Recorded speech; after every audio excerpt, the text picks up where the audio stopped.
ओम ज्ञानतिमिरन्धस्य ज्ञानाञ्जनशलाकया चक्षुरुन्मिलितं येन तस्मै श्रीगुरवे नमः। श्रीचैतन्यमनोभीष्टं स्थापितं येन भूतले स्वयं रूपकथा मह्यं ददाति स्वपदान्तिकं। वन्देऽहं श्रीगुरो श्रीयुतपदकमलं श्रीगुरून् वैष्णवांश्च।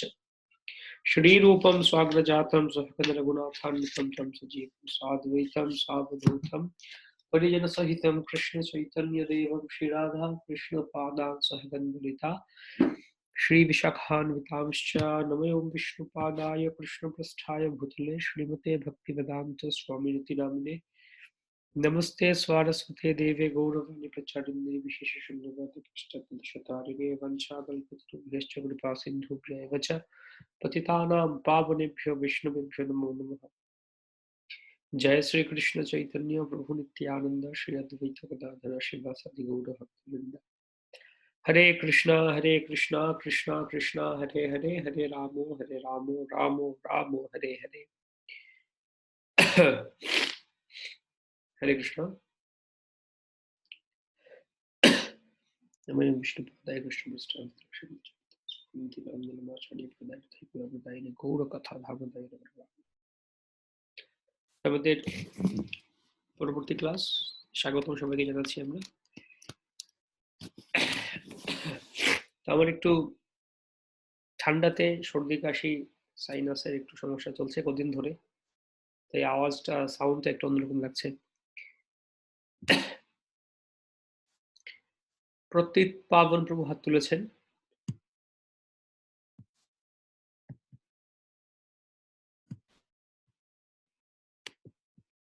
হ্যাঁ, দণ্ডবত প্রণাম প্রভু। দণ্ডবত প্রণাম প্রভু। আচ্ছা, এই ঈশোপনিষদের যে ওপেন বুক প্রশ্ন একটা না দুটো, যদি একটা হয়, কারণ রবিবার আমাদের পরীক্ষা আছে মন দিয়ে, তাহলে ওই দিন জমা দিয়ে চলে আসবো। আর যে দুটো হয় তা আপনার তো একটা দিয়ে বলেননি না। এইসব উপনিষদের ওপেন বুক দুটো লিখতে হবে। প্রথমটা আপনি লিখেছেন, পরেরটা আমি আজকেই বলে দিচ্ছি। আপনি, তবে আমি সাধারণত বলতে চাইছিলাম যখন এটা ক্লাসটা হবে তখন এটা ডিসকাস করে, ঠিক আছে আপনারা, আমি আগেই বলে দিচ্ছি। এইসব উপনিষদে আপনারা প্রথমটা তো 1 নম্বরটা করছেন।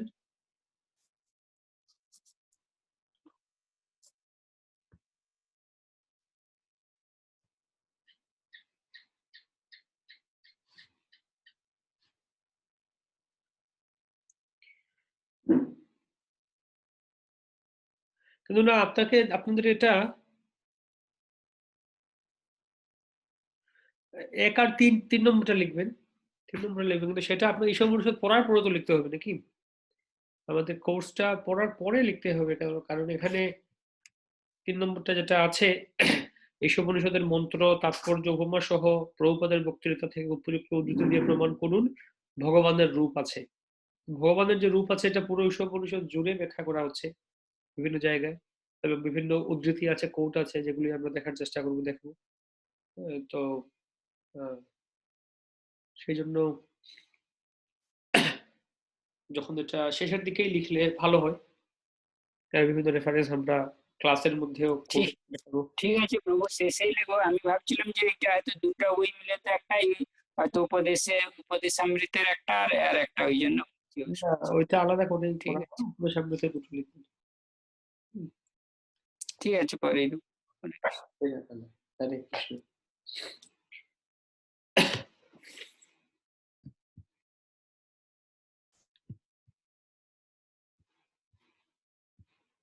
ওকে, আমরা শুরু করছি। আজকে আমরা মন্ত্র 2 আর 3টা পড়বো, এবং 4, 5, 2, 3, 4, 5 এটা পাঠ করব। আমি শেয়ার করেছি গ্রুপের মধ্যে আপনাদের সাথে এই গত ক্লাসের পিডিএফ গুলি।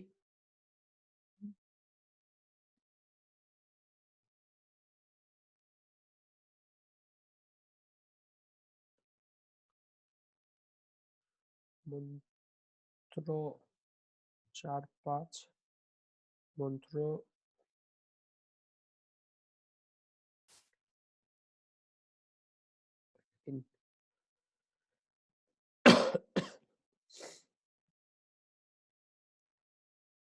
মন্ত্র 2 থেকে দেখবো আমরা আজকে।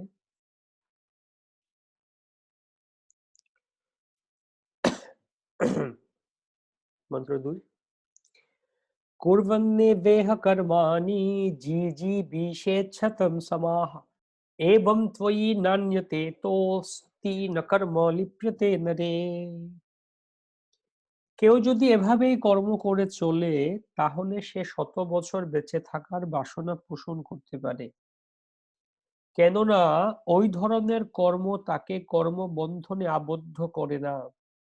মানুষের এছাড়া অন্য কোনো গতি নেই। মানুষের এছাড়া অন্য কোনো গতি নেই।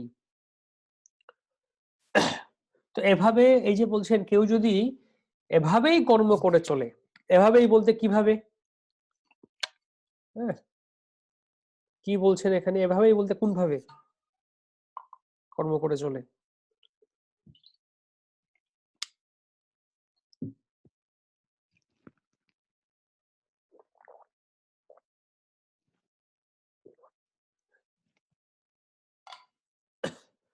এভাবেই বলতে ওই যে আগের শ্লোকে যেটা দেখলাম 1 নম্বর শ্লোকে ঈশাবাস্য নীতি, যেখানে কি বলা হলো, ভগবান সবকিছুর পরম নিয়ন্তা, পরম সবকিছুর মালিক, তিনি যা আমাদের জন্য দিয়ে গিয়েছেন, বরাদ্দ করেছেন, সেগুলি গ্রহণ করতে হবে, এর বাইরে কোনো কিছু নেয়া না। অন্যের জন্য অন্যের বস্তুতে লোভ না করা। তো ওই যে একটা ঈশাবাস্য নীতি দেওয়া হলো, ওই নীতি অনুযায়ী যদি কেউ কর্ম করে চলে তাহলে সে 100 বছর বেঁচে থাকার বাসনা পোষণ করতে পারে। 100 বছর থাকুক বাঁচুক, সমস্যা হবে না। কিন্তু ওরকম কর্ম করলে তাকে কর্মবন্ধনে আবদ্ধ করে না। আর মানুষের ছাড়া অন্য কোনো গতি নেই।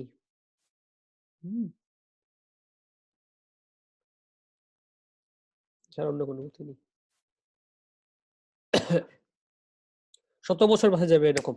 তো আত্মার দেহান্তরের কথা বর্ণনা করছে। আত্মার দেহান্তর কিভাবে হচ্ছে? এই দেহান্তরের কারণটা হচ্ছে কর্মবন্ধন। কর্মবন্ধনের ফলেই আত্মার দেহান্তর হয়। এক দেহ থেকে আরেক দেহে যায় আত্মা। অনুচ্ছেদ একে বর্ণনা করছেন। আর কর্ম, অকর্ম, বিকর্ম এই সম্বন্ধে ভগবদ্গীতা স্পষ্টভাবে বর্ণনা করা হচ্ছে। কর্ম কি, অকর্ম কি, বিকর্ম কি। শাস্ত্রের নির্দেশ অনুসারে কর্ম করাকে বলা হচ্ছে কর্ম। শাস্ত্রবিহিত কাজগুলোকে বলা হচ্ছে কর্ম। আর যে কর্ম আমাদের জন্ম মৃত্যুর আবর্ত থেকে উদ্ধার করে সেটি হচ্ছে অকর্ম। আর বিকর্ম স্বাধীনতার অপব্যবহার করে যে কর্ম করার ফলে মানুষ নিম্নতর জীবনে অধঃপতিত হয়, তাকে বলা হয় বিকর্ম।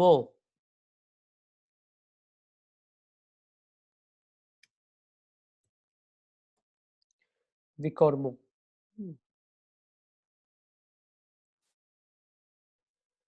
তো বৈদিক শাস্ত্র অনুযায়ী নির্দেশিত কর্ম না করে কেউ নৈষ্কর্ম বা অকর্মের স্তরে উন্নীত হতে পারে না। তাই বেদ মানুষের কর্মশক্তিকে এমন ভাবে নিয়ন্ত্রিত করে যার ফলে সে ক্রমশ ক্রমশ পরমেশ্বর ভগবানের আধিপত্য হৃদয়ঙ্গম করতে পারে, করে যেতে পারে। এটা হচ্ছে সেই কর্মের সিদ্ধান্ত।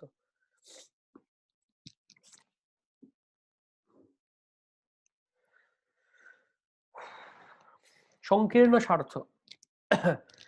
নিজের ইন্দ্রিয় তৃপ্তির জন্য কর্ম করা সংকীর্ণ স্বার্থ। বিস্তৃত স্বার্থ, সমাজের, জাতির ও দেশের জন্য বশবর্তী হয়ে কর্ম করে, এটা হচ্ছে বিস্তৃত স্বার্থ। সংকীর্ণ আর বিস্তৃত স্বার্থ। আমার জন্য, নিজের জন্য, আমি আমি আমি আমি, এটা হচ্ছে সংকীর্ণ।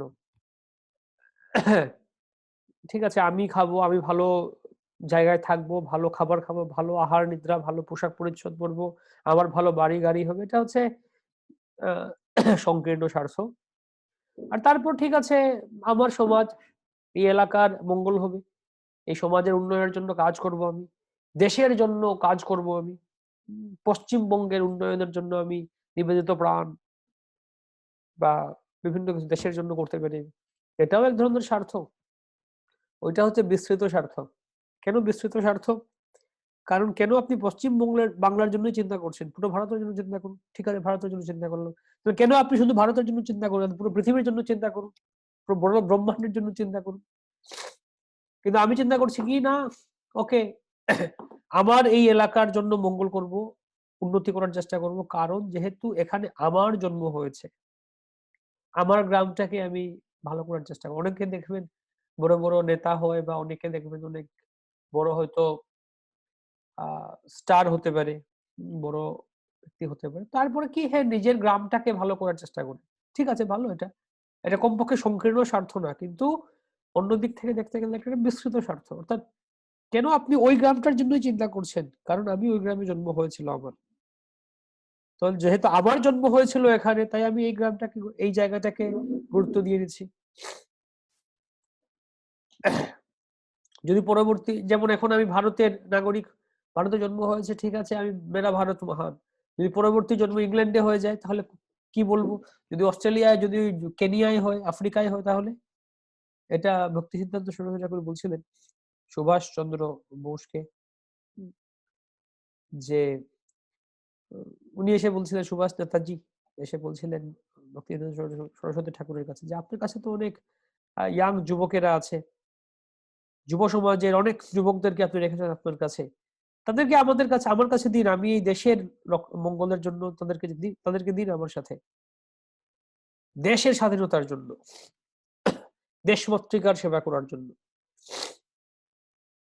তো তিনি বললেন যে ঠিক আছে, ভালো, কিন্তু তিনি বলছেন যে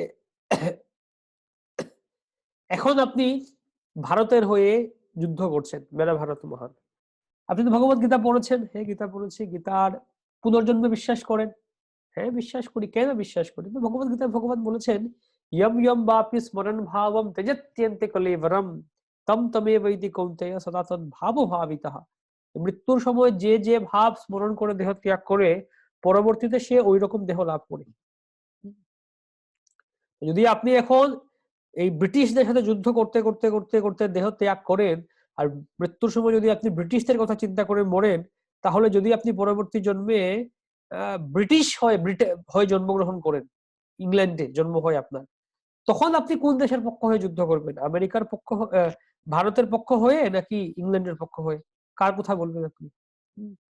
তখন সেই নেতাজি বললেন যে আসলে এই গীতার যে সিদ্ধান্ত, আমি এভাবে আমাকে কেউ ব্যাখ্যা করেনি এর আগে, এই গভীর তত্ত্বটা এভাবে আমার কাছে ব্যাখ্যা করেনি কেউ। কিন্তু যাই হোক, এখন আমি আমার যেহেতু এই আন্দোলনে অনেকটা এগিয়ে গিয়েছি, এখন পিছিয়ে আসতে পারছি না, আমি এটা কন্টিনিউ করছি। তো এভাবে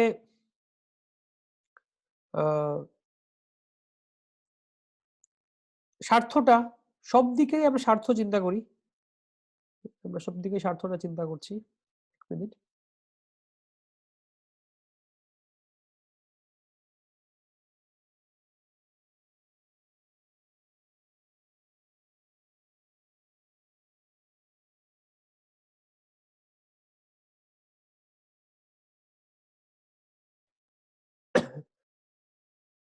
তো আমাদের এই স্বার্থটা বড় আহ প্রখর আমাদের মধ্যে।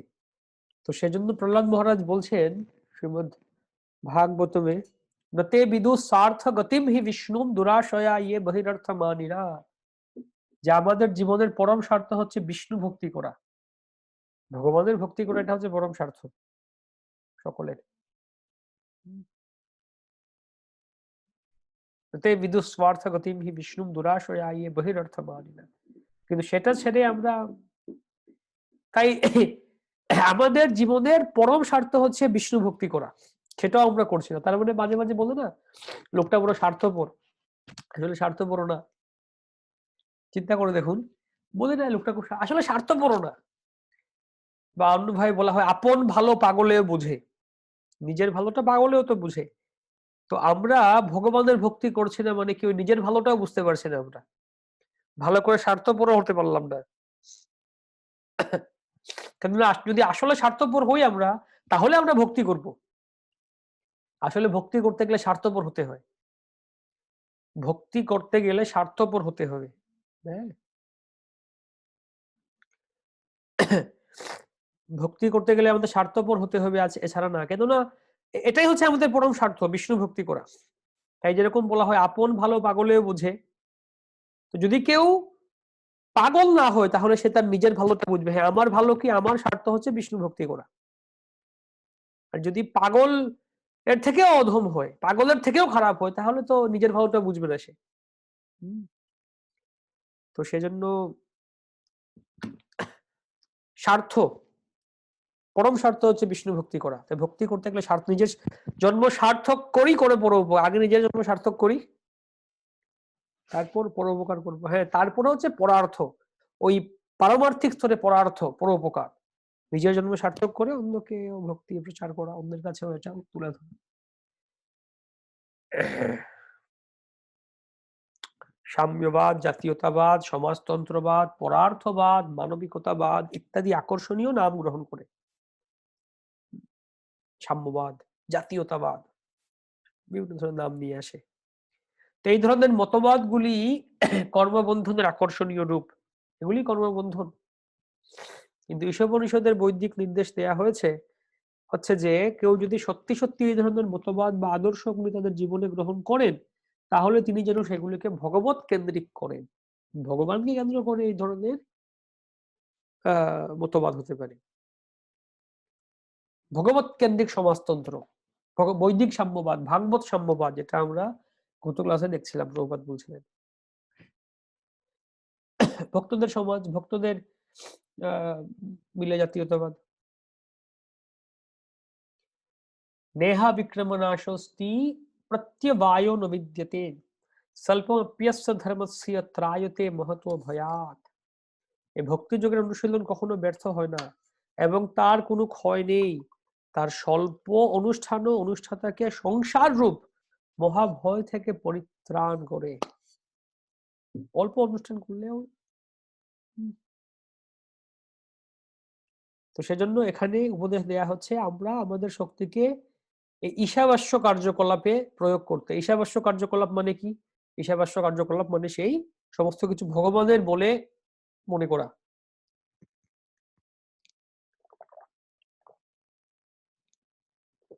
আমাদের জন্য যতটুকু দেয়া হয়েছে ততটুকু সন্তুষ্ট থাকা, অতিরিক্ত লোভ না করা।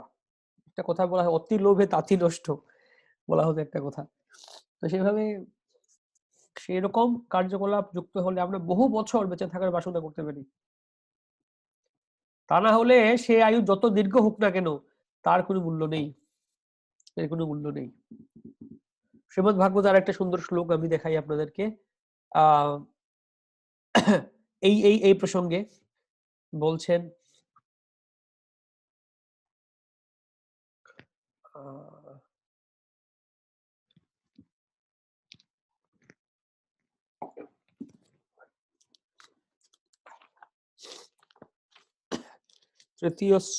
দ্বিতীয় স্কন্ধে তৃতীয় অধ্যায় মনে হচ্ছে, বলছেন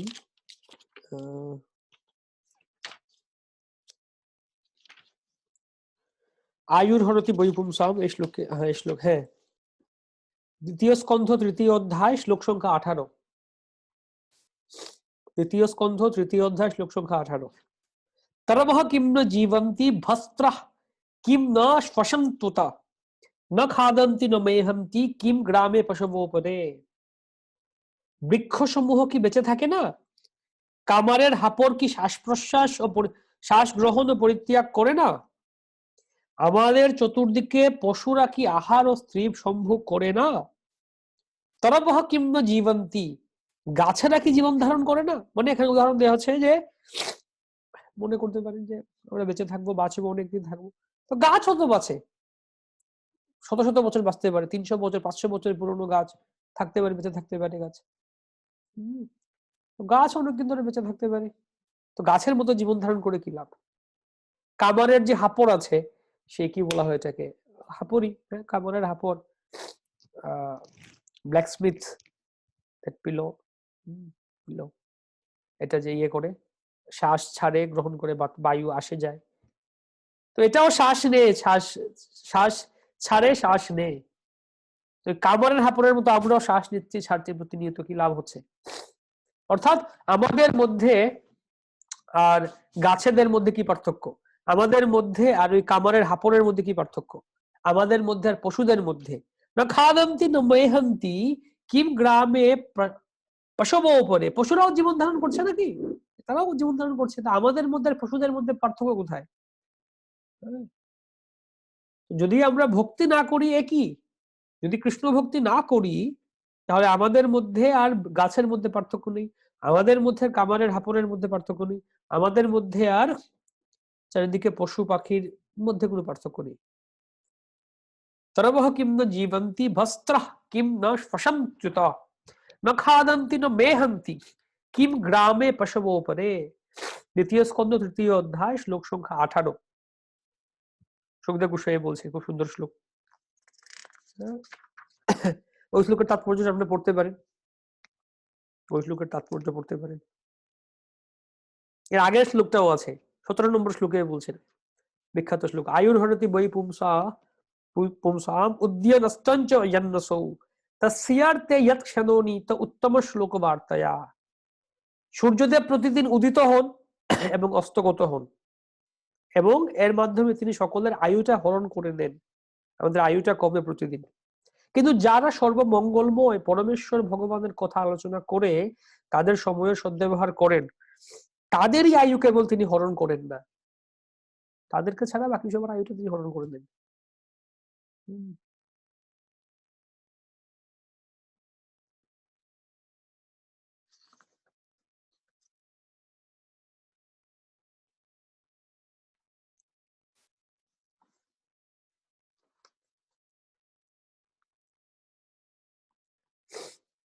প্রভুপাদ বলছেন তাৎপর্য যে বৃন্দাবনে একটি তেঁতুল গাছ আছে ইমলি তলায়, যেখানে কৃষ্ণের লীলাবিলাস, যা কৃষ্ণের লীলাবিলাস কালে ছিল, এবং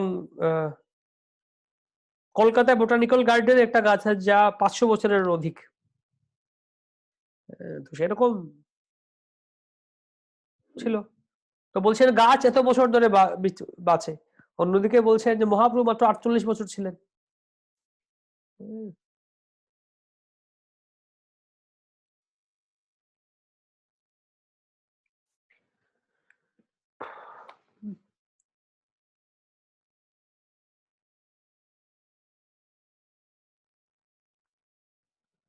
তারপর এরপরে আরেকটা শ্লোক বলছেন সুন্দর, এটাও সুন্দর কানেক্টেড। এই সেকশনের শ্লোকগুলো খুব সুন্দর শ্লোক, আপনারা পড়তে পারেন। দ্বিতীয় স্কন্ধ 3য় অধ্যায় শ্লোক 17 থেকে শুরু করে এই পুরোটা অধ্যায়টা, এই বাকি সবগুলো শ্লোক। সবিট বরাহ উৎসখরে সংস্তুত পুরুষ পশু নজত কর্ণ পথোপেত জাতু নামক দাগ্রজহ।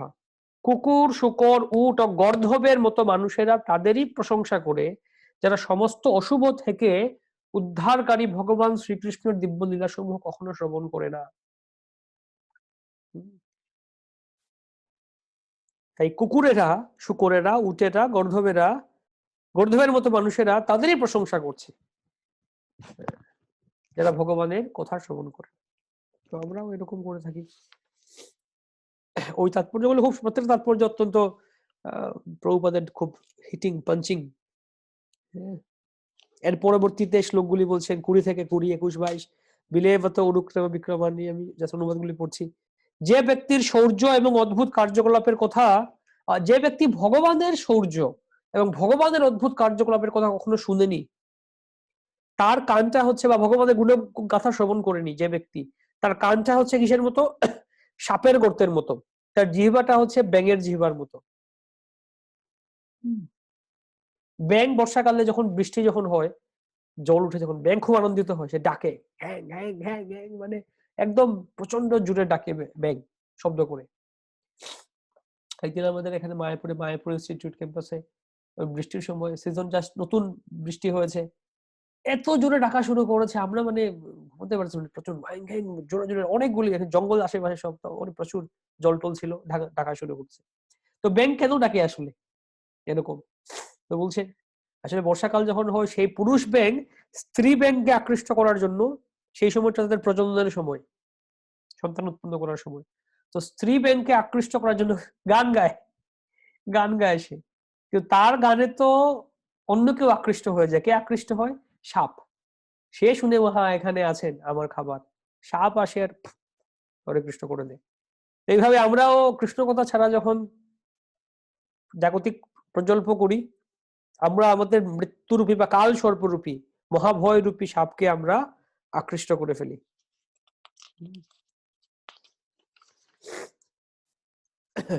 এরপরে পরবর্তী শ্লোকে বলছেন যে ভগবানের চরণে মাথা নত করে না, প্রণাম করে না, তার মাথাটা কিসের মতো?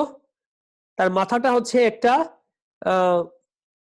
মুকুট, ক্রাউন, হেলমেট ইংরেজিতে লিখেন, ক্রাউনের মতো। ক্রাউন মানে কেউ যে বড় সোনার মুকুট আছে মনে করেন আপনার মাথায়, সোনা দিয়ে মোড়ানো, অনেক মণিমুক্ত আছে, হীরা আছে, অনেক ভারী সুন্দর মুকুট আপনার মাথায় দেয়া আছে। তো এরকম একটা মুকুট পরে যদি আপনি নদীতে ডুবেন, কি হবে আপনার? আরো তাড়াতাড়ি ডুববে। এটা ওই মুকুটের ভারে আরো তাড়াতাড়ি ডুববে। যত মূল্যবান, যত ভারী মুকুট তাড়াতাড়ি ডুববে। তো আমাদের মাথাটা এরকম হয়ে যায়, যদি মাথাটা ভগবানের সামনে আমরা প্রণাম না করি, তাহলে এটা এত ভারী হয়ে যাবে, মনে হচ্ছে আমরা আরো ডুববো, অধপথে গেল। সাবৌ করুণা কুরুতে সপরিয়াম। আর যে তার হাত দিয়ে ভগবানের সেবা করবে না, তার হাতটা কিসের মতো? শবের হাতের মতো, মৃতদেহের হাতের মতো, মরা লাশের হাতের মতো হয়ে গেল।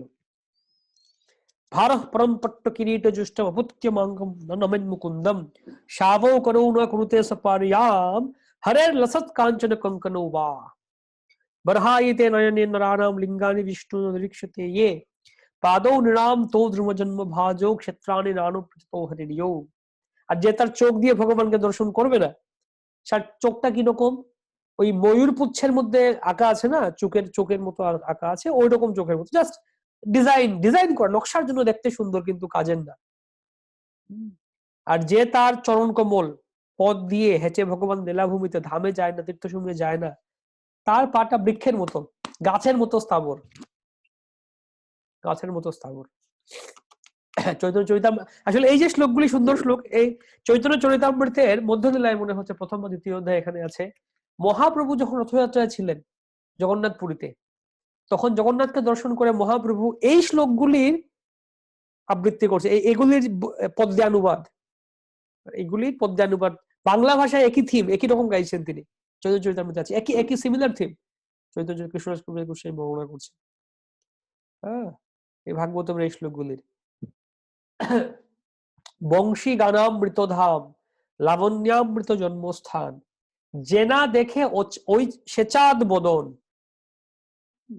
বংশী গানামৃতধাম লাবণ্যামৃত জন্মস্থান জেনা দেখে সেচাঁদ বদন। কৃষ্ণের চরণ মুখমণ্ডলটা হচ্ছে সমস্ত বংশী গানা, সমস্ত কিছু লাবণ্য, সমস্ত রূপের মূল জন্মস্থান। অর্থাৎ কৃষ্ণের মুখমণ্ডল থেকে সমস্ত রূপ, সৌন্দর্য, লাবণ্য, সমস্ত কিছু কৃষ্ণের মুখমণ্ডল থেকে জন্ম নিয়েছে। আর জেনা দেখে সে চাঁদ বদন, সে ওটা দর্শন করে না। সে নয়নের কিবা কাজ পড়ুক তার মুন্ডে বাজ, সে নয়ন রহে কি কারণ, মহাপ্রভু বলছেন এটা। সে নয়নের কিবা কাজ, ওই চোখ দিয়ে কি লাভ হবে? আর পড়ুক তার মুন্ডে বাজ, তার মাথায় বজ্রপাত হোক, সে নয়ন রহে কি কারণ, ওই চোখ দিয়ে কি লাভ হবে? তো চৈতন্য চরিতামৃতে আছে এটা, তো একই থিম, একই বর্ণনা করছেন।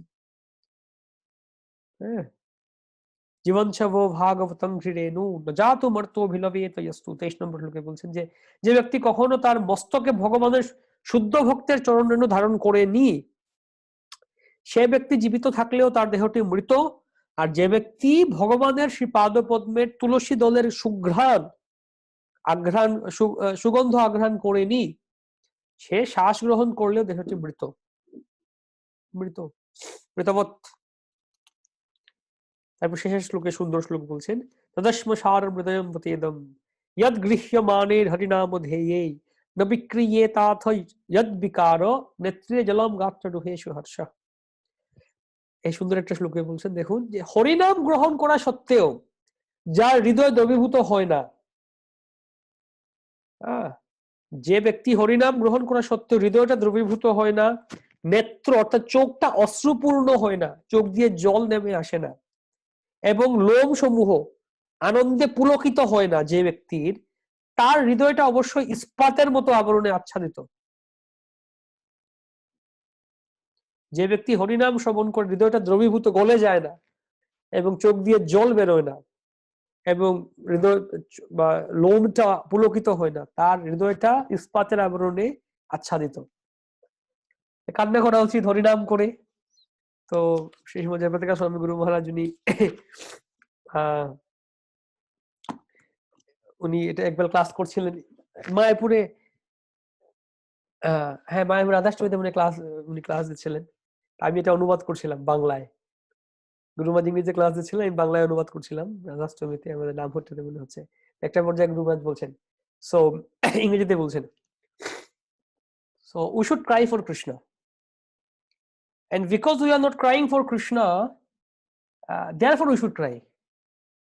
And because we are not crying for Krishna, and because we are not crying for not crying for Krishna, therefore we should cry. And because we are not crying, that we are not crying. এরকম করে করে 8-10 বার মানে এটাকে লম্বা করে করে বলছেন। বাংলাতে আমি কি অনুবাদ করে বুঝতে পারছি না, কিছু একটা জোড়াতালি দিয়ে বলার চেষ্টা করছিলাম। গুরুমাজ তাকিয়ে বলছেন, বাংলা অনুবাদ হচ্ছে না, বাংলা অনুবাদ ঠিক হচ্ছে না। তো এমন ভাবে বলছেন এটা, because we are not crying, that we should have cried for Krishna, that we are not crying for Krishna, for that reason we should cry। লম্বা করে করে এটাকে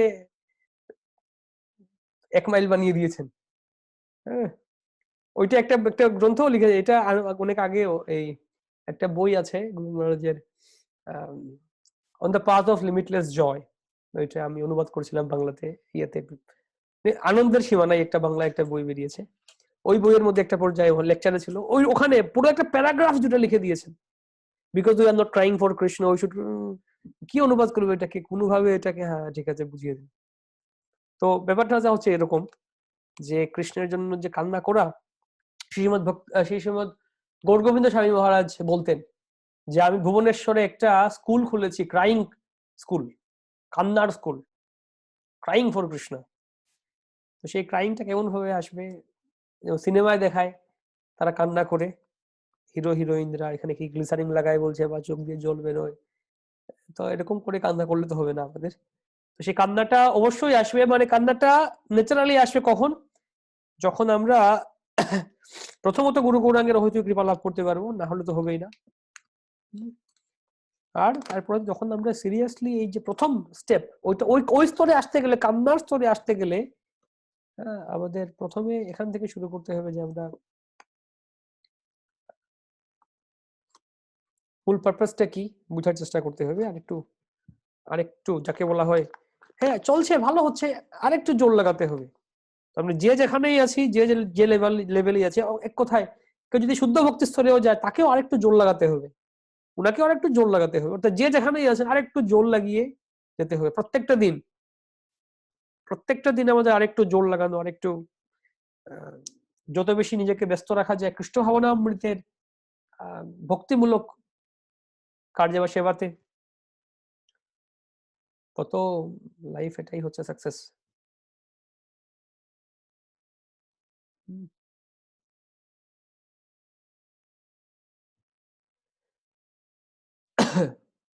এছাড়া তখন এরকম বেঁচে থাকলে দীর্ঘ আয়ু হইলেও কোনো সমস্যা নেই, আর না হলে দীর্ঘ আয়ুটাও একটা অভিশাপের মতো। এই যে হ্যাঁ এই শ্লোকটাই কোথায় বলছিলাম, তরম কিম্ন জীবন্তী ভস্ত্রা কিম্ন সুসন্ততঃ, 2:3:18।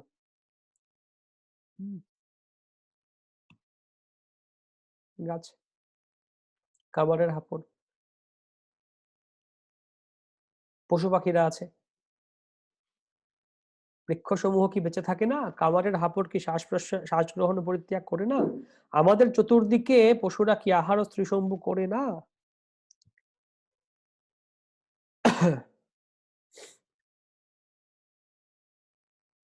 কি হয়ে গেল,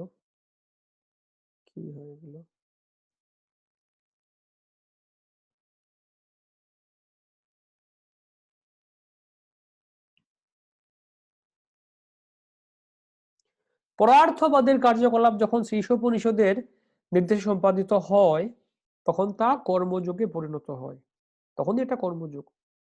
আমরা যখন ঈশোপনিষদের কথা অনুযায়ী কাজ করি, গীতায় বলা হচ্ছে এদের কার্যের কথা, ভগবত কেন্দ্রিক কার্যকলাপ যদি অসম্পূর্ণ থেকে যায় তাতেও কোনো সন্দেহ নেই, কেননা পরবর্তী জন্মে ভগবত ভক্তির প্রভাবে মনুষ্যজন্ম লাভ করবেন।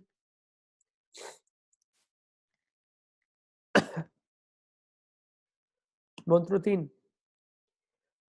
सूर्यानामो ते लोका अंधेन तमसावृताः तांस्ते प्रत्याभिगच्छन्ति ये के चात्महनो जनाः। সে যেই হোক না কেন, আত্মঘাতী মানুষেরা মৃত্যুর পর অবশ্যই অন্ধকারাচ্ছন্ন তমসাবৃত অসুর লোকে প্রবেশ করে, অসুর লোকে প্রবেশ করে। আত্মঘাতী মানুষেরা, অর্থাৎ এই শ্লোকে বলছেন, আগের 1 নম্বর শ্লোকে বললেন ঈশাবাস্য নীতি কি সেটা দেখলাম আমরা। 2 নম্বর শ্লোকে বললেন ঈশাবাস্য নীতি পালন করলে কি ফল হবে, আমরা 100 বছর বেঁচে থাকতে পারি, সমস্যা নেই। আর 3 নম্বর শ্লোকে বলছেন ঈশাবাস্য নীতি পালন না করলে কি দণ্ড হবে, কি গতি হবে। তো সে অসুর লোকে প্রবেশ করে, তমসাবৃত অন্ধকারাচ্ছন্ন। তো এই মনুষ্য জীবনে যে গুরুদত্ত রয়েছে তা পশু জীবনের সঙ্গে মনুষ্য জীবনের পার্থক্য নিরূপণ করে। মানুষ আর পশুর মধ্যে পার্থক্য হচ্ছে এটাই, সুর যারা ভক্তি করছেন তারা সুর। দৌভূত স্বর্গ লোকেস্মিন দৈব আসুর এব চ বিষ্ণু ভক্ত স্মৃত দৈব আসুরস্তদ বিপর্যয়ঃ।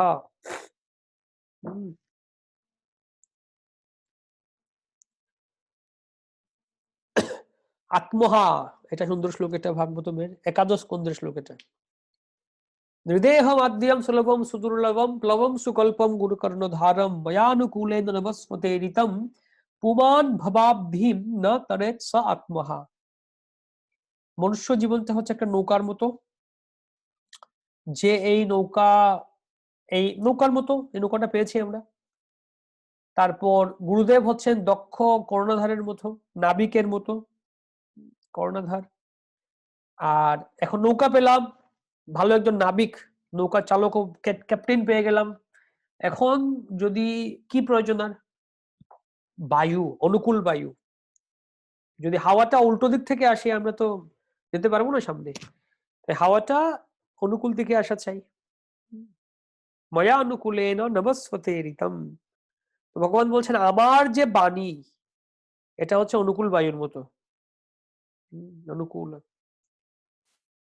প্রমাণ ভবাব্দিন আত্মা। এত কিছু করার পরও, এত কিছু দেওয়ার, এত সুযোগ দেওয়ার পরও, এই যে গীতা ভাগবত ভগবান দিয়েছেন এই সমস্ত কিছু হচ্ছে অনুকূল বায়ুর মতো।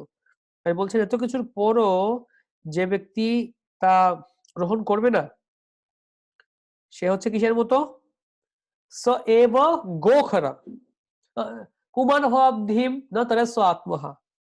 সে হচ্ছে আত্মঘাতী, আত্মহত্যাকারী। শ্রীমদ্ ভাগবত 11 স্কন্ধ 20 অধ্যায়, শ্লোক সংখ্যা 17, সপ্তদশ শ্লোক, 11, 20, 17, অনুচ্ছেদ 2 এটা তাৎপর্য প্রভুপাদ বলছেন। গড হেড ইজ লাইট, এই হচ্ছে সেই শ্লোক। গুরুদেব হচ্ছেন নাবিকের মতো। আর এই বসে বসে হরিনাম করুন, মহাপ্রসাদ খান, ব্যাস। এখানে ওই যে কাম ক্রোধ লোভ মোহ এই সমস্ত কিছু তিমি মাছ বা হাঙ্গরের মতো আছে। Presence is darkness, Godhead is light. Vedic hymns as wind, বৈদিক মন্ত্রগুলি হচ্ছে বা বৈদিক শাস্ত্রগুলি হচ্ছে এই অনুকূল বায়ুর মতো। কুকুর শুকর অথবা অন্যান্য পশুদের থেকে মানুষের জীবন অধিকতর উন্নত কেন? কেন উন্নত?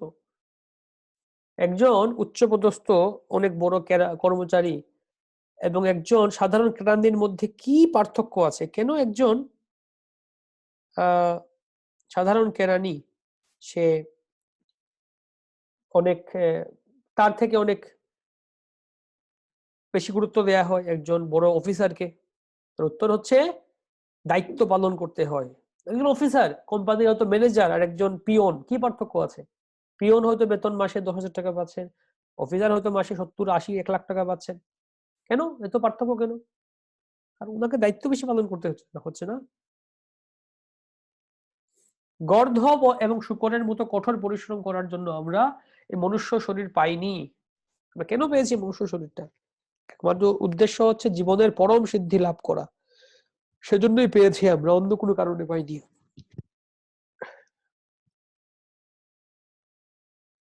গীতায় বলা হচ্ছে যে যিনি আত্ম উপলব্ধি সাধনের পথে অগ্রসর হয়ে ঐকান্তিকভাবে চেষ্টা করেও সিদ্ধি লাভ করতে পারেননি, তিনি কোন সূচি অথবা শ্রীমৎ পরিবারে জন্ম লাভের সুযোগ পান। সূচিনাম শ্রীমতাম গেহে। সূচি এবং শ্রীমত, বৈশ্য অর্থাৎ বণিক সম্প্রদায়ের লোক। সূচি মানে অধ্যাত্ম জ্ঞানে অগ্রসর ব্রাহ্মণেরা সূচি। শ্রীমত মানে হচ্ছেন বৈশ্য বা বণিক সম্প্রদায়ের, সেরকম ধনী ধনাঢ্য পরিবার জন্মগ্রহণ করেন। হ্যাঁ, সিদ্ধান্ত এই যে অনিত্য সংসারে শুধু অর্থনৈতিক সমস্যার সমাধান করাই মানুষের একমাত্র কাজ নয়। প্রকৃতির নিয়মে আমরা যে পার্থিব সংসারে পতিত হয়েছি তার সকল সমস্যার সমাধান করাই আমাদের কর্তব্য। এটাই আমাদের কর্তব্য, এছাড়া আর কিছু না।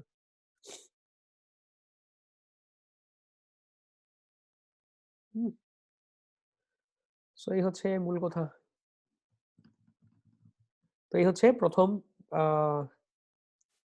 1, 2, 3 তিনটা শ্লোক। আমরা 4, 5টাও দেখবো।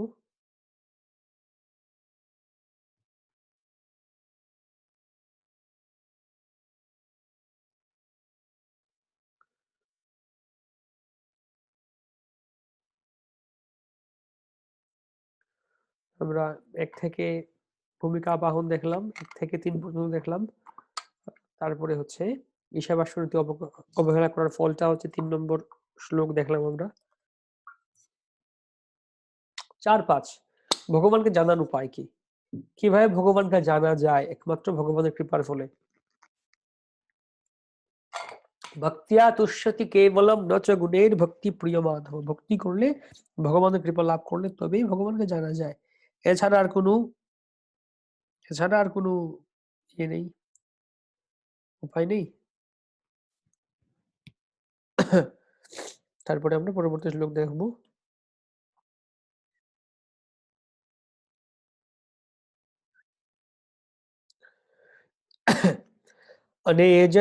अनेजदेकं मनसोऽजवीय नैन देवा आप्नुवन् पूर्वमर्षत् तद्भावतोऽन्यान्यते तिष्ठत् तस्मिन्नपो मातरिश्वा दधाति। তার ধামে যদিও তিনি স্থির, তবুও পরমেশ্বর ভগবান মন অপেক্ষা দ্রুতগামী এবং অন্যান্য ধাবমান সকলকে অতিক্রম করতে পারেন। শক্তিমান দেবতারা তাকে প্রাপ্ত হন না। বায়ু ও বাড়ি প্রদানকারী দেবতাগণের নিয়ামক পরমেশ্বর ভগবান এক স্থানে স্থিত থাকা সত্ত্বেও অন্য সকলকে অতিক্রম করে যান। তো ভগবান সম্বন্ধে বলেন তিনি তার ধামে স্থির যদিও, তথাপি তিনি বায়ু অপেক্ষা তবুও পরমেশ্বর ভগবান মন থেকে দ্রুতগামী। দেখুন তিনি এক জায়গায় বলা হচ্ছে স্থির, আর বলা হচ্ছে দ্রুতগামী। অন্যান্য ধাবমান সকলকে অতিক্রম করে যান তিনি, তাকে কেউ ধরতে পারে না। শক্তিমান দেবতারা তাকে প্রাপ্ত হন না। বায়ু ও বাড়ি প্রদানকারী দেবতারাও কেউ তাকে ধরতে পারেন না। এই হচ্ছেন ভগবান। বলদেব বলছেন এই প্রসঙ্গে ব্রহ্ম বা ভগবত তত্ত্ব জ্ঞানের দ্বারা মুক্তি লাভ করা যায়, কিন্তু সেই ভগবান কে? কে সেই ভগবান? এই শ্লোকে এই প্রশ্নের উত্তর পাওয়া যায়, কে সেই ভগবান? কে সেই ভগবান? এই শ্লোকের ছন্দ হচ্ছে ত্রিষ্ঠুব ছন্দ। 11 মাত্রা বিশিষ্ট 4টি বাক্যে, এই যেমন ভাগবতমের অন্যান্য শ্লোক আছে, সর্বস্ব চাহমৃতি সন্নিবিষ্ট। বড় যে শ্লোকটা, এটা ত্রিষ্ঠুব ছন্দ বলা হয়। মধ্বাচার্য তিনি বলছেন এই শ্লোকে ভগবানের নিম্নোক্ত গুণাবলী দর্শন করা যায়। মধ্বাচার্য এই শ্লোকের টিকাতে লিখেছেন যে এই শ্লোকে আমরা ভগবানের এই গুণাবলীগুলো দেখতে পাই। কি কি গুণাবলী?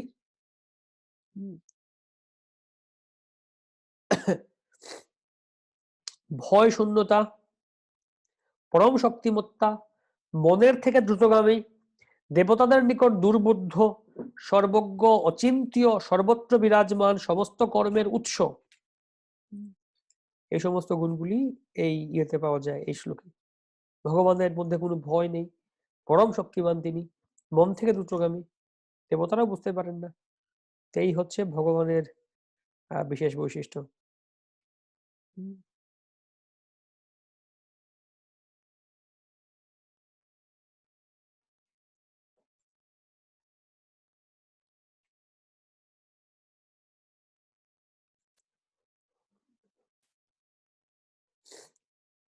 তো ভগবানকে জানা যায় কিভাবে?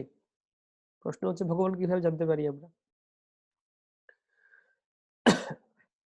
সর্বশ্রেষ্ঠ দার্শনিকেরাও মনোধর্ম প্রসূত জল্পনা কল্পনার মাধ্যমে ভগবানকে জানতে পারেন না। ভগবত ভক্তই কেবল ভগবানের কৃপার প্রভাবে তাকে জানতে পারেন। বড় দার্শনিকেরা হলে গেলেও জানতে পারবেন না ভগবানকে। কেবল ভক্তই ভগবানকে জানতে পারেন। সরল কথা। ব্রহ্মসংহিতায় বলা হয়েছে বায়ু রথাপি মনসো মুনি পুঙ্গবানাম। যারা মুনি পুঙ্গব, যারা একদম দক্ষ সুদক্ষ শ্রেষ্ঠ মুনিরা আছেন, তারাও ভগবানকে জানতে পারেন না। মুনি পুঙ্গবানাম।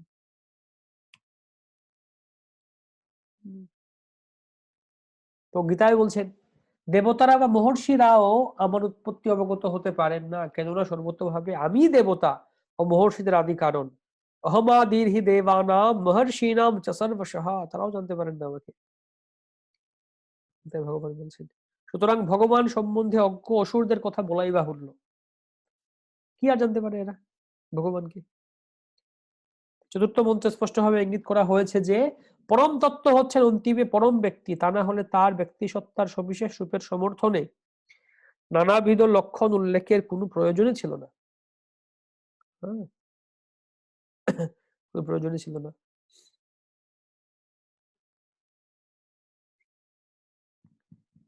এই যে তার সবিশেষবাদটাকে স্থাপন করা হয়েছে এখানে, নির্বিশেষবাদকে খণ্ডন করা হলো এখানে এই কথার মাধ্যমে। অনুচ্ছেদ 4-এ প্রভুপাদ বলছেন এটা।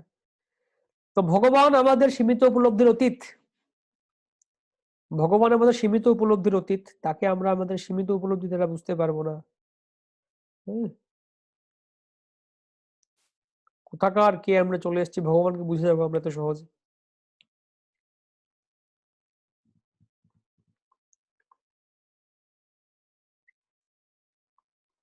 ভগবান সর্বত্র অবস্থান করছেন, সর্বত্র অবস্থান করছেন, তিনি তার লীলাবিলাস করছেন। তার মানে এমন না, আমরা এমন বলবো না যে ভগবান নির্বিশেষ রূপে আছেন, ব্যক্তি সত্তা হারিয়ে ফেলেছেন। আচ্ছা, আমরা যদি ভগবানকে বলি যে ভগবানের কোনো রূপ নেই, যদি আমরা এরকম বলি যে ভগবানের কোনো রূপ নেই, ভগবান নির্বিশেষ, তার মানে আমরা কি বুঝাচ্ছি এখানে? তার মানে আমরা বুঝাচ্ছি আচ্ছা ভগবান কোনো রূপ ধারণ করতে পারেন, ওনার কোনো রূপ নেই, অর্থাৎ ওনার কোনো শরীর নেই, তাই তো? তো ওনার কোনো শরীর নেই মানে কি? ওনার কোনো চোখ নেই, তার মানে ভগবান অন্ধ। হ্যাঁ, তার কোনো শরীর নেই মানে তার কোনো কানও নেই, তার মানে ভগবান যাকে বলা হয় কালা, তিনি শুনতে পারেন না কানে, বধির।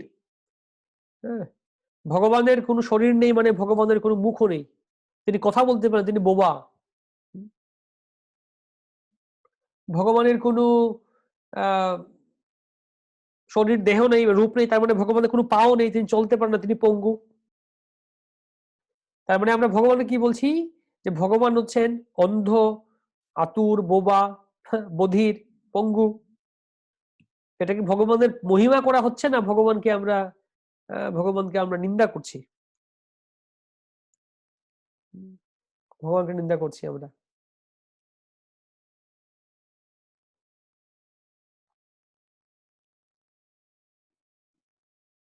এই জন্য নির্বিশেষবাদীরা আসলে এদেরকে বলা হচ্ছে নিন্দুক। প্রভু কোহে মায়াবাদী, কৃষ্ণে অপরাধী, ব্রহ্ম আত্মা চৈতন্য কোহে নিরবধি। অতএব তার মুখে নাই যে কৃষ্ণ নাম কৃষ্ণ স্বরূপ দুই তো সমান।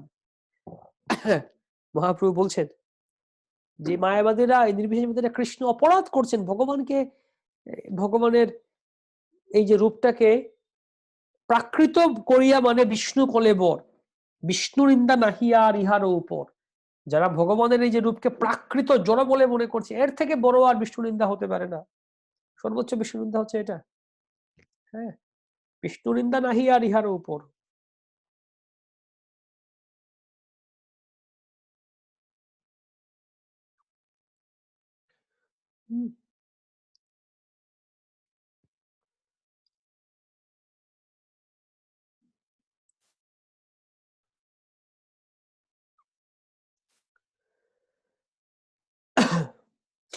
ঠিক আছে, তো আমরা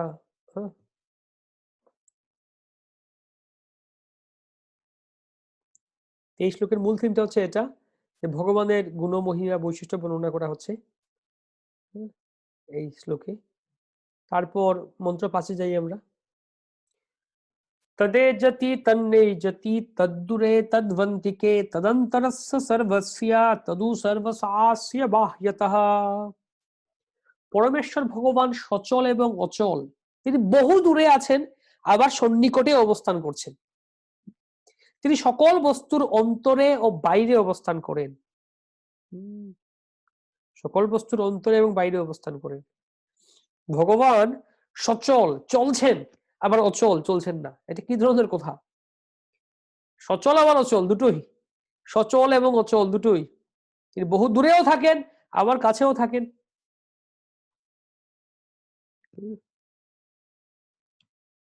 প্রদীপ বিদ্যাসাগর বলছেন এই শ্লোকটা হচ্ছে অনুষ্টুপ ছন্দ, এই ৮ মাত্রা করে অনুষ্টুপ ছন্দ। তিনি অচল এবং তিনি সচল, এটা হচ্ছে এই শ্লোকের থিম। তো মূর্খরা ভাবতে পারে যে তিনি সচল, কিন্তু প্রকৃতপক্ষে তিনি অচল। অচলের অন্য অর্থ কি? এখানে অচল মানে কি তিনি চলাচল করতে পারেন না, কিন্তু অচলের আরেকটা অর্থ কি? তিনি তার ধর্ম থেকে বিচ্যুত হন না। অচলম আপূর্যমানম অচল প্রতিষ্ঠম, বলা হয় না যে আত্মাকে বলা হচ্ছে অচল, আত্মা স্থির থাকে, আত্মার কোনো পরিবর্তন হয় না। এখানে ভগবানকে অচল বলা হচ্ছে মানে কি? ভগবানের কোনো পরিবর্তন হয় না, ভগবান স্থির থাকেন তার মূল ধর্মে, তার কর্তব্যে, এবং তার ভক্তদেরকে রক্ষা, তার কর্তব্য বলতে কি, তার ধর্ম বলতে ভগবানকে ভক্তদের রক্ষা করা, এটাই তার কর্তব্য। তো এই কার্যে তিনি কখনো পিছপা হন না বা বিচ্যুত হন না।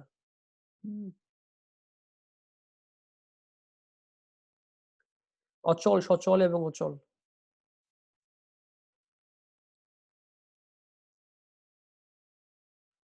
পরিত্রাণায় সাধূনাম বিনাশায় চ দুষ্কৃতাম ধর্ম সংস্থাপনার্থায় সম্ভবামি যুগে যুগে। সাধুদের বিনাশ করার জন্য, সাধুদের রক্ষা করার জন্য, অভক্তদের বিনাশ করার জন্য ভগবান আবির্ভূত হন। আবির্ভূত হন তিনি। এই হচ্ছে ভগবানের আবির্ভাবের বিশেষ রহস্য। কেউ এখানে আঁকাআঁকি করছেন কিছু একটা?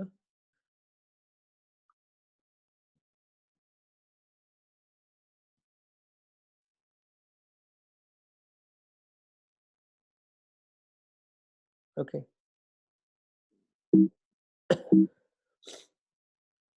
এই অচিন্ত শক্তিতে কি?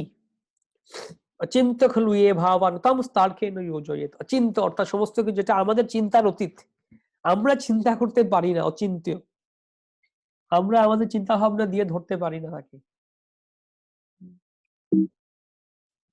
অচিন্ত্য। তো এই শ্লোকে অচিন্ত শক্তির দ্বারা যে অপ্রাকৃত কার্যকলাপের বর্ণনা দেয়া হয়েছে, হ্যাঁ, সেটা পরস্পর বিরোধী কথা, তার কার্যকলাপ প্রদর্শন করে তার ব্যাখ্যা করা হয়েছে এখানে। পরস্পর বিরোধী কথা উল্লেখ করে ভগবানের অচিন্ত শক্তি প্রমাণ করা হয়েছে এখানে। এই পরস্পর বিরোধী কথাগুলি, পরস্পর বিরোধী কথাবার্তা এখানে। মায়াবাদ সম্প্রদায়ের নির্বিশেষবাদী দার্শনিকেরা ভগবানের নির্বিশেষ কার্যকলাপ মাত্র গ্রহণ করেন এবং তারা তার সবিশেষ রূপকে বাতিল করে দেন। কিন্তু ভাগবত সম্প্রদায় ভগবানের সবিশেষ ও নির্বিশেষ উভয় রূপকেই স্বীকার করেন। ভাগবতগণ তার অচিন্ত শক্তি সমূহকেও স্বীকার করেন, কেননা এই শক্তি সমূহ ব্যতিরেকে পরমেশ্বর কথাটির কোনো অর্থই হয় না, কোনো অর্থই হয় না। অচিন্ত কথার মানে কি? পরমেশ্বর কথার কোনো অর্থই হয় না এছাড়া।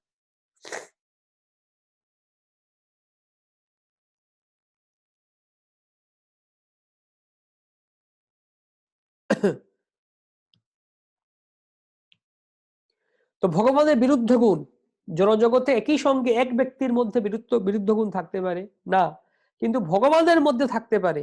এটা অচিন্তনীয় বৈশিষ্ট্য। দাম বন্ধন লীলা, প্রমোহন লীলা এখানে বর্ণনা করছেন। জড়জগতে কি হয়, একই ব্যক্তির মধ্যে বিরুদ্ধ গুণ থাকতে পারে না, কিন্তু ভগবানের মধ্যে, ভগবান কাছে আছেন দূরে আছেন।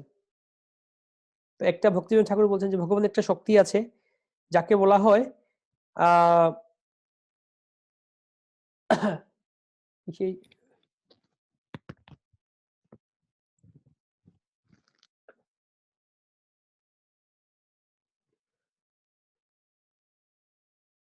বিরুদ্ধ ভঞ্জিকা, বিরুদ্ধ ভঞ্জিকা নামে একটা শক্তি আছে ভগবানের, বলা হয় ভক্তিময় ঠাকুর বলেন বিরুদ্ধ ভঞ্জিকা, অর্থাৎ বিরোধাত্মক বিষয়গুলি উৎপন্ন করেন ভগবানের মধ্যে, বিরুদ্ধ ভঞ্জিকা বলা হয়। তো ভগবান দূরে থাকেন কিন্তু ভক্তের মধ্যে আবাহনীতে কাছে চলে আসেন।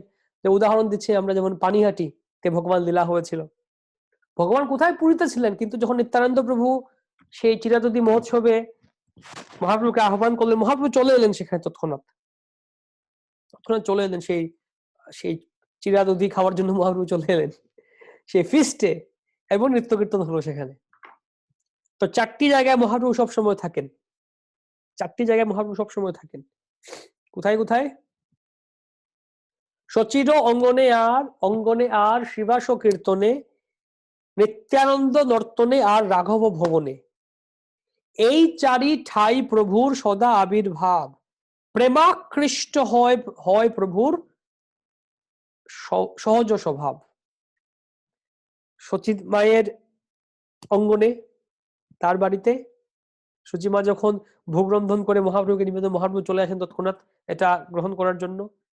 সচির অঙ্গনে আর শিবাস কীর্তনে, শিবাস ঠাকুরের ভবনে কীর্তন হয়, সেই কীর্তনে মহাপ্রভু সবসময় থাকেন।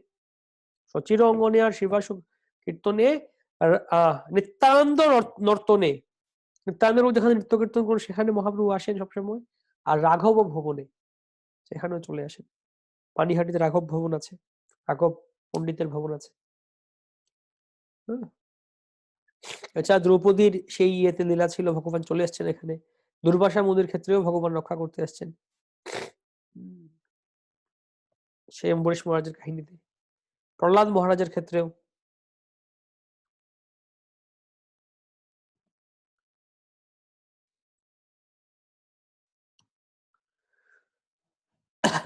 Long ago, about 40 years ago, when I was a householder, এটা সুন্দর একটা কথা প্রভুপাদ বলছেন, long ago, about 40 years বা 40 বছর আগে, when I was a householder, my second son, he was 4 years old. Prabhupada বলছেন যে আমি যখন প্রায় 40 বছর আগে আমি যখন গৃহস্থ ছিলাম, তো আমার দ্বিতীয় পুত্র, তার মাত্র 4 বছর বয়স ছিল। 2 নম্বর ছেলে, সে 4 বছর বয়স ছিল তার। হি ওয়াজ ওয়াকিং উইথ মি, সে আমার সাথে হাঁটছিল। and he said, oh father, why the moon is coming with us? সে বলছিল, হে বাবা, এই চাঁদ কেন আমাদের সাথে সাথে আসছে? প্রভুপাদের ছেলে প্রভুপাদকে জিজ্ঞেস করছেন যে চাঁদ আমাদের সাথে সাথে কেন চলে আসছে? দিস ইজ ভেরি ইন্টেলিজেন্ট, এটা খুব বুদ্ধিমানের বা বুদ্ধিমত্তার প্রকাশ। Yes, so similarly if a material object can walk so swift, you have seen কিভাবে যদি একটা জাগতিক একটা বস্তু কোনো এত সুইফটলি, এত মসৃণ ভাবে চলতে পারে। ইউ হ্যাভ সিন, তুমি দেখতে পেয়েছো। You are going on aeroplane or train, তুমি এরোপ্লেন বা ট্রেনে করে যাচ্ছ, ট্রেন বা এরোপ্লেনে করে যাচ্ছ। You will see the moon or sun is going with you, তুমি দেখতে পাবে যে চাঁদ বা সেই চন্দ্র বা সূর্য তোমার সাথে সাথে যাবে, is going with you. So how it is not possible that Krishna can not walk, কিভাবে সম্ভব না যে কৃষ্ণ চলতে পারবেন না? How it is not possible that Krishna can not walk, Krishna কেন চলতে পারবেন না? কৃষ্ণ কেন চলতে পারবেন না? লস অ্যাঞ্জেলেসে প্রভুপাদ ক্লাস দিচ্ছিলেন।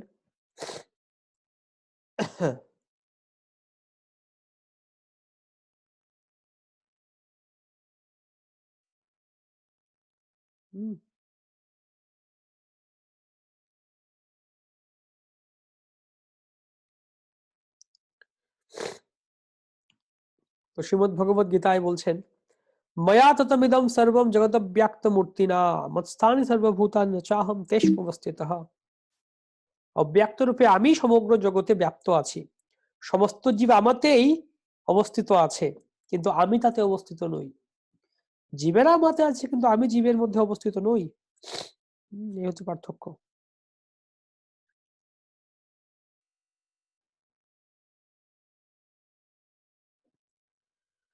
নচমৎস্থানি ভূতানি পশ্য মে যোগমৈশ্বরম, আমার এই যোগ ঐশ্বর্য দর্শন করো। ভূত ভিন্ন চ ভূতস্থ ভূতাত্মা ভূত ভাবনা। দেখো আমার এটা এই যোগেশ্বর্যটা। যদিও আমি সমস্ত জীবের ধারক এবং যদিও আমি সর্বব্যাপ্ত, তবুও আমি এই জড় সৃষ্টির অন্তর্গত নই, কেন আমি নিজেই সমস্ত সৃষ্টির উৎস। আমি নিজেই হচ্ছি সমস্ত সৃষ্টির উৎস।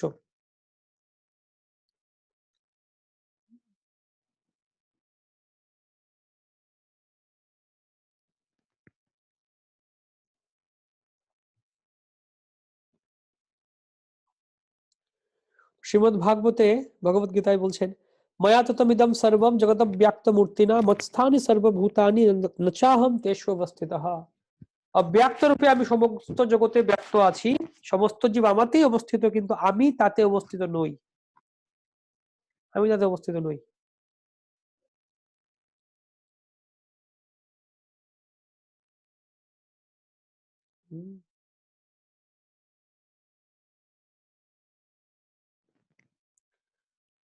ভগবদ্গীতার শ্লোক। আবারও বলছেন যে সবকিছু আমারই সৃষ্ট, তবুও তারা আমাতে অবস্থিত নয়। আমার যুগেশ্বর্য দর্শন করো। যদিও আমি সমস্ত জীবের ধারক, যদিও আমি সর্বব্যাপ্ত, তবুও আমি এই জড় সৃষ্টির অন্তর্গত নই, কেননা আমি নিজেই সমস্ত সৃষ্টির উৎস।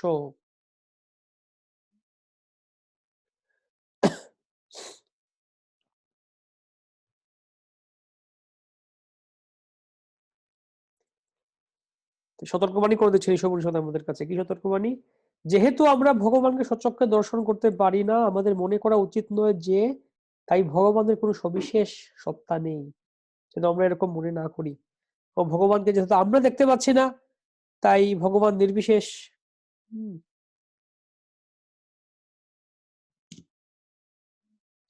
তো এই যুক্তি খণ্ডন করে শ্রী উপনিষদ আমাদের সতর্ক করেছেন যে ভগবান যেন আমাদের থেকে অতি দূরে তেমনি অতি নিকটে অবস্থান করেন, অতি দূরে অতি নিকটে অবস্থান করেন।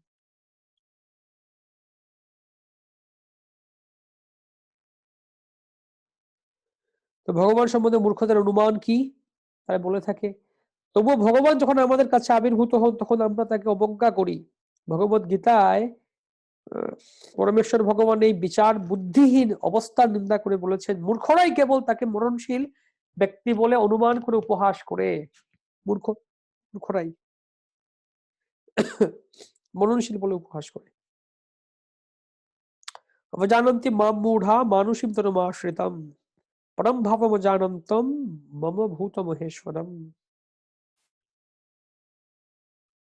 আমি যখন মনুষ্য রূপে অবতীর্ণ হই তখন মূর্খেরা আমাকে অবজ্ঞা করে। তারা আমার পরম ভাব সম্বন্ধে অবগত নয় এবং তারা আমাকে সর্বভূতের মহেশ্বর বলে জানে না।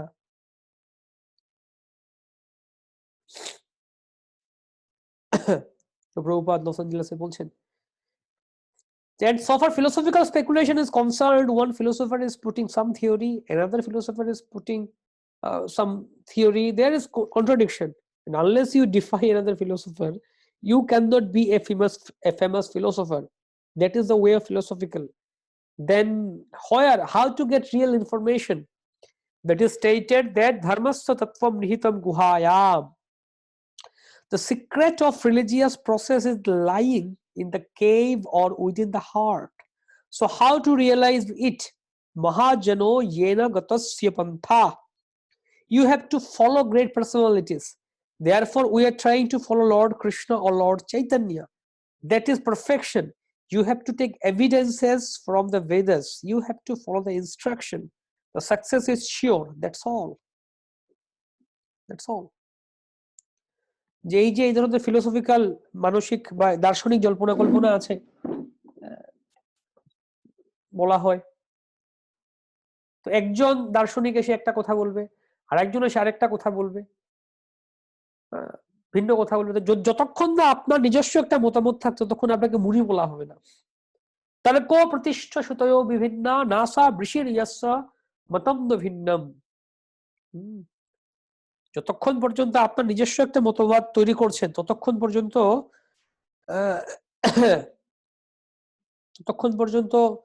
আমাদেরকে মুনি বলা হবে না। তাই মুনি হতে গেলে নানা মুনি নানা মত, নিজের নিজের কিছু একটা নতুন কথা থাকতে হবে। হ্যাঁ, যাই হোক, সত্যি মিথ্যা যাই হোক, একটা না একটা কিছু নিজের একটা মতামত থাকতেই হবে।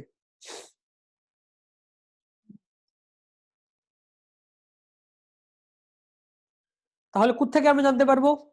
ধর্মস্থ তত্ত্বম নিহিতম গুহায়ম মহায়নো ইয়েন গতস্য পন্থা।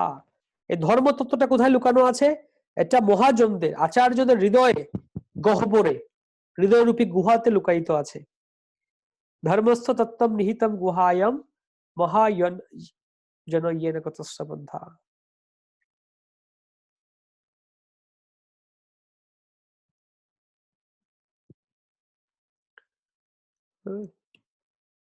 তো ভগবান আমাদের যদি, এমনকি ভগবান যদি আমাদের কাছে উপস্থিত হন, তবুও আমরা ভগবানকে বুঝতে পারবো না। এরকম ভগবান আবির্ভূত হয়েছেন আমাদের কাছে কাঠ, কাঠ, মাটি, পাথর কিংবা অর্চা বিগ্রহের রূপে আবির্ভূত হয়েছেন তিনি।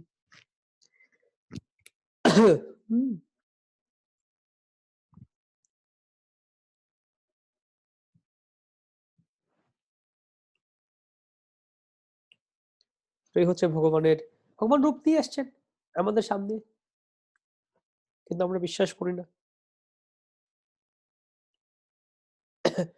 ভগবান শরণাগত ভক্তদের কাছে অত্যন্ত সুলভ, কিন্তু অন্যদের কাছে তিনি একান্ত দুর্লভ।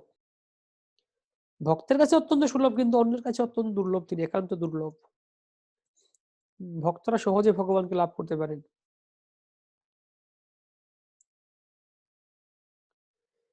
ये यथामां प्रपद्यन्ते तां तथैव भजाम्यहं मम वर्तन्ते मनुष्याः पार्थ सर्वशः। যারা আমার প্রতি, যারা যে ভাব নিয়ে আমার কাছে আসেন, সহজ কথা, যে যেরকম ভাব নিয়ে আসেন তিনি সেরকম তত্ত্বই লাভ করেন। তিনি সেরকম তত্ত্বই লাভ করবেন।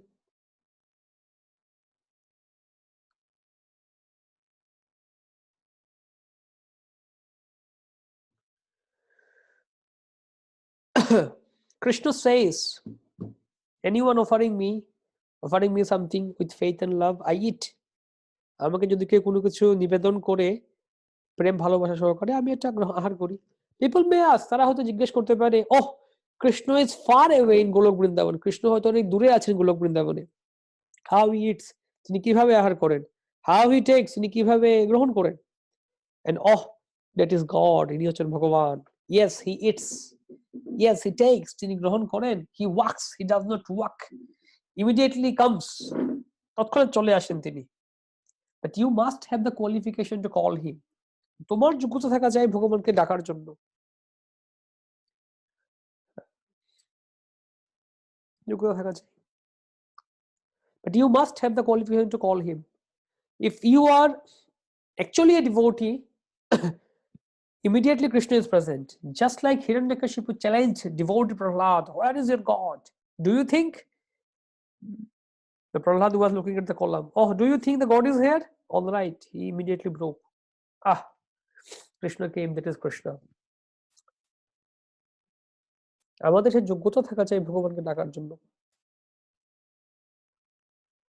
হিরণ্যকশিপু জিজ্ঞেস করছে প্রহ্লাদকে, কোথায় তোমার ভগবান? তো প্রহ্লাদ তাকাচ্ছেন ওই স্তম্ভের দিকে, এখানে তোমার ভগবান আছে? হ্যাঁ, মারো এখানে। তৎক্ষণাৎ ভগবান বেরিয়ে এসছেন। ভগবান কখনো তার শক্তিগুলি দ্বারা প্রভাবিত হন না। এটা কি?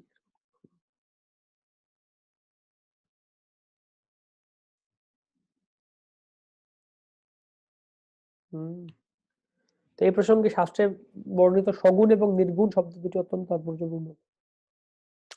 সগুণ, নির্গুণ। ভগবান যখন আসেন এই জগতে, এটা জড়া প্রকৃতির নিয়মের অধীন হন, যদিও তিনি উপলব্ধ এবং প্রাকৃত রূপে আবির্ভূত হন।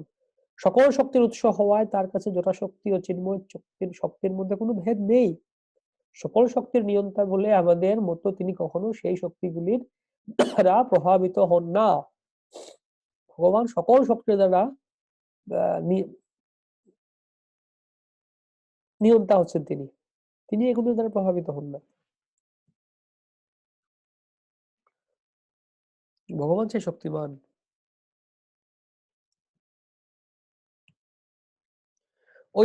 ঐকান্তিক ভক্তকে কৃপা প্রদর্শন করার জন্য ভগবানের আবির্ভাবটা কিভাবে হয় দেখাচ্ছেন। ঐকান্তিক ভক্তকে কৃপা প্রদর্শন করার জন্য তার অচিন্ত শক্তির দ্বারা তিনি যে কোনো স্থানে আবির্ভূত হতে পারেন। ভগবান নৃসিংহ ফটিক স্তম্ভের মধ্যে থেকে আবির্ভূত হয়েছিলেন তার ভক্ত প্রহ্লাদের মনোবাঞ্ছা পূরণ করার জন্য, নাস্তিক হিরণ্যকশিপুর আদেশে নয়। হিরণ্যকশিপুর আদেশে নয়।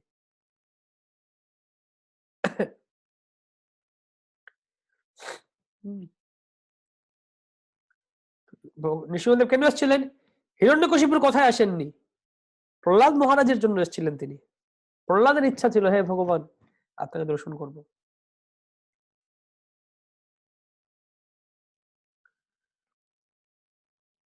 ভগবান নাস্তিকদেরকে বিনাশ করতে পারেন একটা তুড়ি মেরে, তার বিভিন্ন শক্তি আছেন, ভক্ত আছেন, যে কেউ এসে হনুমানের মতো একজন ভক্তকে পাঠিয়ে দিলে হয়ে গেল।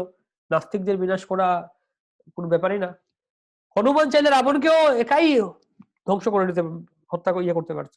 হনুমান সেই শক্তি ছিল। কিন্তু হনুমান জানেন যে প্রভু রামচন্দ্র স্বয়ং আসবে। হনুমান বলছেন সীতা দেবীকে যে মাতা চলুন আমি রাবণকে দেখে নেব, কিন্তু বলছেন না, প্রভুর স্বয়ং আসবেন। তো ভগবানের এটাই প্রকৃতপক্ষে ভক্ত বাঞ্ছা পূরণ করা ছাড়া তার অবতরণের কোনো উদ্দেশ্য নেই। সুন্দর একটা শ্লোক। কৃষ্ণ সেই সত্য করে যেই মাগে ভৃত্য, ভৃত্য বাঞ্ছা পূর্তি বিনা নাহি অন্য কৃত্য। কৃষ্ণের কাজ যদি বলা হয়, কৃষ্ণের কাজটা কি? কৃষ্ণ বসে বসে কি করেন কাজ? ভগবানের ধারে বসে বসে কৃষ্ণ কি কাজ করবেন? কৃষ্ণের একটাই কাজ, ভক্তরা যে প্রার্থনা করছেন তথাস্তু তথাস্তু তথাস্তু, ভক্ত বাঞ্ছা বা ভৃত্য বাঞ্ছা পূর্তি করেন তিনি, নাহি অন্য কৃত্য। তদন্তরস্য সর্বস্য তদু সর্বশাস্য বাহ্যতঃ। ব্রহ্মসংহিতা বর্ণনা করেন যে ভগবান ভেতরে আছেন, বাইরে আছেন, হ্যাঁ, সকলের ভিতরে আছেন তিনি। অন্ডান্তরস্থ পরমাণু চয়ান্তরস্থ, সমস্ত অণু পরমাণু সকলের মধ্যে ভগবান আছেন। এইভাবে ভগবান তিনি হচ্ছেন অনাদির আদি গোবিন্দ, সর্বকারণ কারণম, সমস্ত কিছুর মূল কারণ হচ্ছেন সেই ভগবান। এবং ঈশোপনিষদের 4 এবং 5 নম্বর শ্লোকে এটা ব্যাখ্যা করা হলো যে ভগবান কিভাবে জানা যায়, তিনি কৃপা করে তবে জানতে পারি আমরা। আরেকটা শ্লোক আছে উপনিষদের, নায়মাত্মা প্রবচনেন লভ্য নমেধয়া ন বহুনা শ্রুতেন यमे वैश्य वृणुते तेन लभ्यस्तस्यैष आत्मा विवृणुते तनुं स्वाम।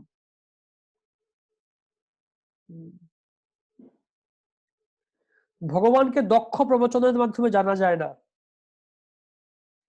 ভগবানকে দক্ষ প্রবচনের মাধ্যমে জানা যায় না। ভগবানকে অনেক বিদ্যা বুদ্ধি থাকলে ভগবানকে জানা যাবে এরকম না।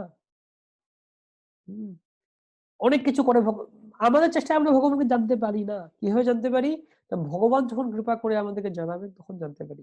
উদাহরণ দিচ্ছেন যেমন ঠিক যেরকম সূর্য এখন রাতের বেলা যদি বলেন যে এখন আমি সূর্যকে দেখতে চাই, বড় আমি light powerful, halogen light powerful, আমি লাইট বসালাম, এই করলাম, সূর্যকে দেখতে চাই রাতের বেলা, দেখা যাবে সূর্যকে?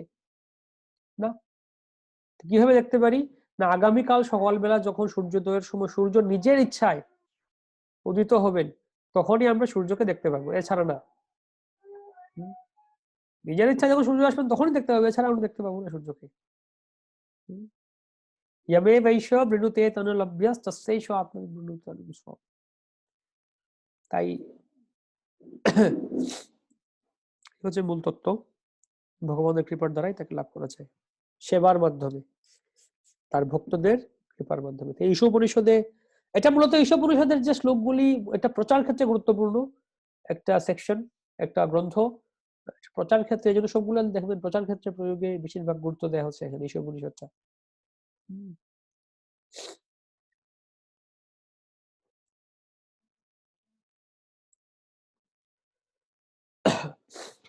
তো কারো কোনো প্রশ্ন থাকলে করতে পারেন, আজকে আমি একটু তাড়াতাড়ি শেষ করব ক্লাস।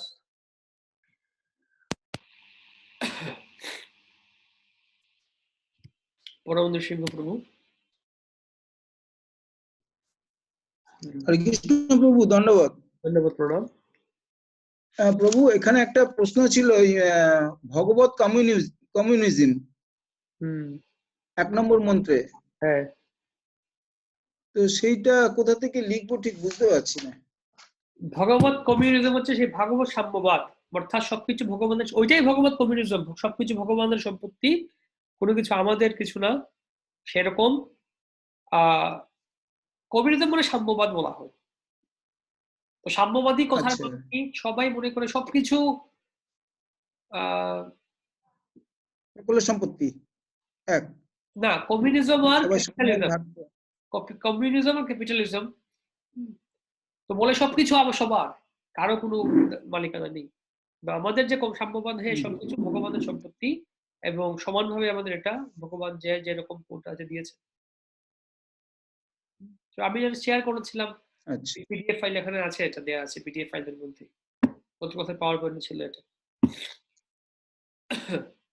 আচ্ছা, ঠিক আছে প্রভু, ধন্যবাদ। ধন্যবাদ, প্রণাম। সর্বপ্রিয় গৌর প্রভু।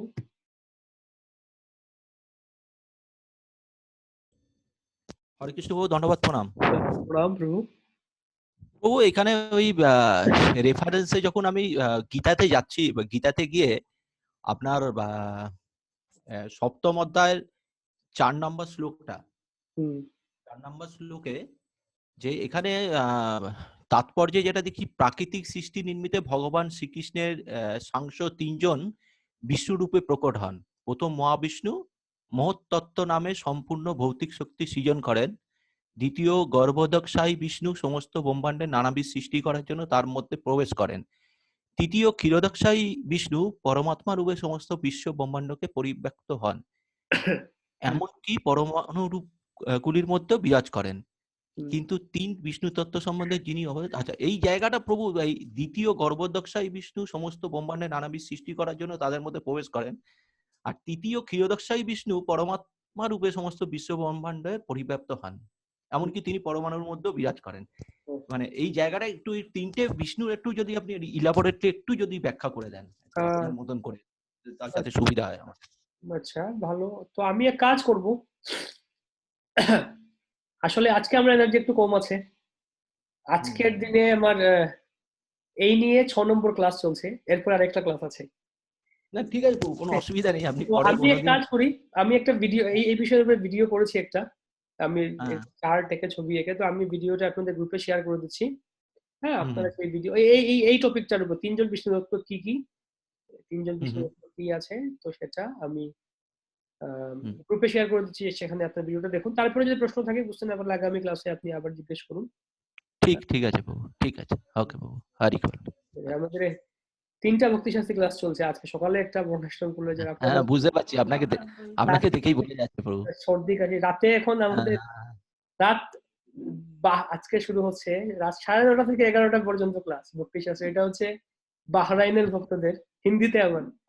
ওনাদের সময় ওনাদের সময় 7টা, ওনাদের সন্ধ্যা 7টা, আমাদের এখানে 9:30। তো সেই সময় কি হবে, একাদশীর দিন আগে থেকে আমি খেয়াল করিনি, স্কেডিউলটা এমন হয়ে গেছে, মানে ঠিক আছে প্রভু, ঠিক আছে, কোনো অসুবিধা নেই। আমি সেই লিংকটা শেয়ার করছি। হ্যাঁ আপনি করে দিন।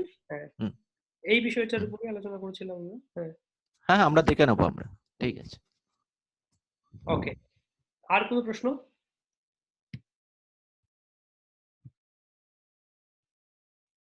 আচ্ছা, গত 4 এবং 7 তারিখে, হ্যাঁ গত এই ঈশোপনিষদের একটা ভিডিও আপলোড করা হয়নি, ওইটা আমি সেভ করে রেখেছি, আমি দেখি কালকে, আমি মোটামুটি একটু সময় আছে, ফ্রি আছে, কালকে আমি বসে বসে করবো।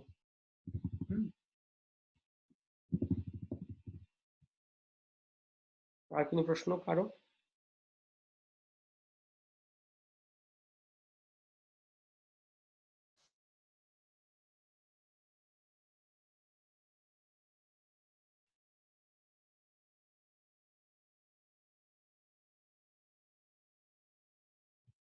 সর্বশ্রী সুভদ্রা দেবদাসী মাতাজি, হরে কৃষ্ণ।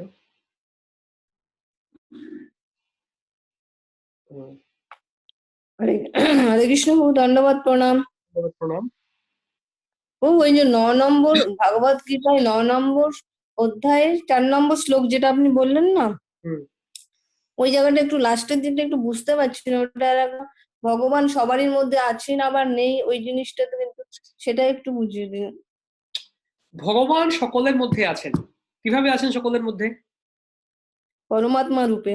পরমাত্মা সকলের মধ্যে আছেন। আবার আমরা সকলে ভগবানের মধ্যে আছি। কিভাবে আছি আমরা? ভগবানের বিশ্বরূপ আছে, বা এই যে ভগবান গর্ভদক্ষায়ী বিষ্ণু মহাবিষ্ণু রূপে সমস্ত কিছু ধারণ করে আছেন। হ্যাঁ আছে। আবার ভগবান সকলের মধ্যে নেই কিভাবে? তিনি তো তার ধামে আছেন। হ্যাঁ তো ভগবান আমাদের মধ্যে নেই, কেননা ভগবান গোলক বৃন্দাবনে আছেন। আবার তিনি আমাদের মধ্যে আছেন, তিনি পরমাত্মা রূপে আছেন। আবার আমরা তার মধ্যে আছি, সেই যেহেতু তিনি সমস্ত কিছু ধারণ করে রেখেছেন। আচ্ছা আচ্ছা ঠিক আছে বউ, ধন্যবাদ, প্রণাম। ঠিক আছে, বুঝেছি। হ্যাঁ, আচ্ছা আচ্ছা আচ্ছা। আচ্ছা আচ্ছা, শুভদা দেবকী বিদেশী মাতাজি, হরে কৃষ্ণ। হরে কৃষ্ণ প্রভু, ধন্যবাদ, প্রণাম। প্রণাম। প্রভু, যে এই যে ছন্দটা লাস্টে বললেন না, কৃষ্ণ সেই সত্য করে যেই মাগে ভৃত্য, যেই মাগে ভৃত্য বাঞ্ছা পূর্ণ করার পরেরটা কি, সেটা একটু বললেন। বৃত্ত বাঞ্ছা পূর্তি বিনু নাহি অন্য কৃত্য। ভৃত্য বাঞ্ছা পূর্ণ, বৃত্ত বাঞ্ছা পূর্তি বিনা নাহি অন্য কৃত্য। এটা হচ্ছে, হ্যাঁ, এটা চৈতন্য চরিতামৃত মধ্যলীলা 15 অধ্যায় শ্লোক সংখ্যা 166। বৃত্ত বাঞ্ছা পূর্তি বিনা নাহি অন্য কৃত্য। পূর্তি বিনা, পূর্তি, আচ্ছা ঠিক আছে প্রভু। এটা ছাড়া আর কোনো কাজ নেই ভগবানের। ওইটি একটাই কাজ ভগবানের, বসে বসে তথাস্তু তথাস্তু তথাস্তু সবার ইচ্ছা পূর্ণ করা। তবে ইচ্ছাটা ভক্তের ইচ্ছা। ভক্তের ইচ্ছা মানে ওই জাগতিক ইচ্ছা না। জাগতিক প্রভু, মধ্যলীলায় চৈতন্য চরিতামৃতে মধ্যলীলা 15 অধ্যায় 166 নম্বর শ্লোক।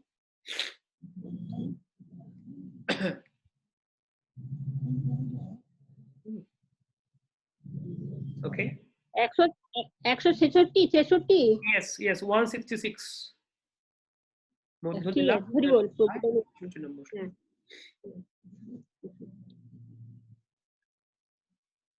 ঠিক আছে প্রভু, ওকে, ঠিক আছে। হরে কৃষ্ণ। তাহলে আপনারা পরীক্ষা আগামী রবিবারে পরীক্ষা। So all the best wishes, শুভকামনা সকলের জন্য। ভালো করে পরীক্ষা দিন। আর যদিও পরীক্ষা নেবেন প্রভুরা ওখানে, তারপরেও বলছি নিজের উপরে ভরসা করে যান, অন্ধকারের উপরে ভরসা করে যাবেন না। হ্যাঁ, নিজে পরীক্ষা দিন, আর আশা করি ভালো হবে। সহজ কথা, সহজ আছে, এটা কঠিন কিছু না। সেগুলি করুন। বরং যে পরীক্ষার সিস্টেম করা আছে, আমাকে বললে আমি আরো কঠিন করতাম এখানে। এই পরীক্ষা কিছুই না, অল্প কয়েকটা প্রশ্ন দেয়া আছে, আরো ভালো করে পড়া উচিত। আরো অনেকগুলি প্রশ্ন দেওয়া উচিত, আরো অনেকগুলি শ্লোক দেওয়া উচিত। পড়া মানে, অধ্যয়ন করা মানে ভালো করে পড়তে হবে একটু।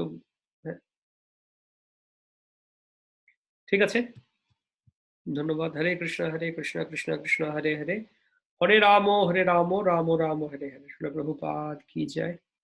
अनंत कोटि गौर भक्त वृंद की जय। स्वागत भक्त वृंद की जय। निताय गौर प्रेमानंद।